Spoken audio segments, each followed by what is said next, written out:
بسم اللہ الرحمن الرحیم۔ السلام علیکم ورحمۃ اللہ وبرکاتہ۔ کورٹ میرج کے بعد میں دوبارہ نکاح کرنا ضروری ہوتا ہے یا نہیں، اس کے بارے میں آج ہم آپ کو بتائیں گے۔ دیکھیے مسئلہ یہ ہے کہ کیا کورٹ میرج کے بعد میں دوبارہ نکاح کرنا ضروری ہوگا یا نہیں۔ اس کا جواب یہ ہے، اس مسئلے کا جواب یہ ہے کہ دیکھیے کورٹ میرج کا مطلب یہ ہوتا ہے کہ گھر والوں کی رضامندی کے بغیر شادی کرنا۔ کورٹ میرج کا مطلب یہ ہوتا ہے کورٹ میں جا کر کے شادی کرنا۔ تو بہرحال مردوں کو چاہیے اور عورتوں کو چاہیے، جو مسلمان مرد ہیں مسلمان عورتیں ہیں، کہ وہ اپنا نکاح اپنے ماں باپ اپنے والدین کی موجودگی میں ہی کرائیں، اپنے رشتہ داروں کی موجودگی میں ہی کرائیں۔ سنت کے مطابق ان کو نکاح کرنا چاہیے، نکاح کرانا چاہیے، بھلے ہی آپس میں وہ دونوں محبت کرتے ہوں، کسی بھی طریقے سے کنوینس کر کے، کسی بھی طریقے سے ان کو منا کر کے ایک اسلامی دائرے میں آ کر کے نکاح کرنا چاہیے، شرعی حدود میں رہتے ہوئے نکاح کرنا چاہیے۔ اس لیے کہ وہ نکاح بڑا بابرکت ہوتا ہے کہ جس نکاح کے اندر والدین رضامند ہوتے ہیں، والدین راضی ہوتے ہیں دونوں کے، یہ نکاح بابرکت ہوتا ہے، اچھا نکاح ہوتا ہے۔ اگر وہ پسند کی شادی ہے تب بھی تو اچھا ہے، اور اگر پسند کی شادی نہیں ہے تو پھر بھی وہ نکاح اچھا ہی مانا جاتا ہے، اس لیے کہ والدین کی رضامندی ہے، اور والدین جو چاہتے ہیں وہ اپنی اولاد کے حق میں بہتر ہی چاہتے ہیں، غلط نہیں چاہتے ہیں۔ تو سب سے پہلے تو ہمیں یہ سمجھ لینا چاہیے کہ کورٹ میرج نہیں کرنا چاہیے بغیر کسی عذر کے، بغیر کسی ضرورت کے۔ ہاں اگر کوئی واقعی شدید عذر ہے، شدید عذر میں یہ ہے کہ ماں باپ شادی کرانا ہی نہیں چاہتے ہیں، ماں باپ شادی ہی نہیں کرا رہے ہیں، یعنی ایسا کام کر ہی نہیں رہے ہیں کہ جس سے وہ اپنی خواہش کو مکمل کر لیں اور وہ نکاح کر لیں، ایسا کام ہی نہیں کر رہے ہیں، تو پھر یہ قدم اٹھایا جا سکتا ہے،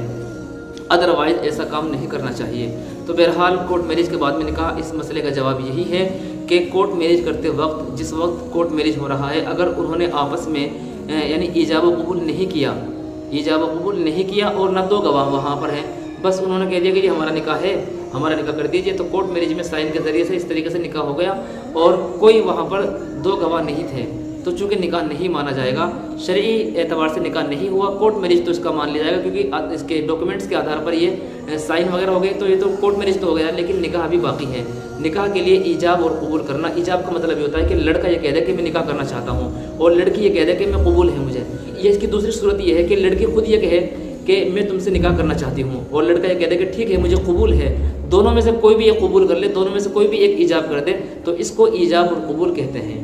تو ایجاب و قبول ہونا ضروری ہے، اس کے علاوہ دو گواہوں کا ہونا ضروری ہے، جو مسلمان ہوں، مرد ہوں، عاقل ہوں، بالغ ہوں، مسلمان بھی ہونا چاہیے، وہ مرد بھی ہونا چاہیے، اور وہ عقل بھی ان کے اندر ہونی چاہیے۔ تو اس طریقے سے دو گواہ ہوں اور یہ ایجاب و قبول ہو جائے ان کی موجودگی میں، تو پھر نکاح منعقد ہو جاتا ہے۔ تو اس لیے کورٹ میرج کے اندر جب اس طریقے سے گواہ نہیں تھے، تو چونکہ وہاں نکاح نہیں ہوا، تو بعد میں اس طریقے سے نکاح کرنا ضروری ہوگا کہ دو گواہوں کی موجودگی میں ایجاب و قبول کرنا ضروری ہوگا، کہ کورٹ میرج میں اگر وہاں شرعی اعتبار سے نکاح نہیں ہوا تو یہاں پر نکاح کرنا دوبارہ ضروری ہوگا، اور اگر وہاں پر دو گواہ موجود تھے اور ایجاب و قبول ہو گیا تھا کورٹ میرج میں، تو پھر دوبارہ نکاح کرنے کی ضرورت نہیں ہے۔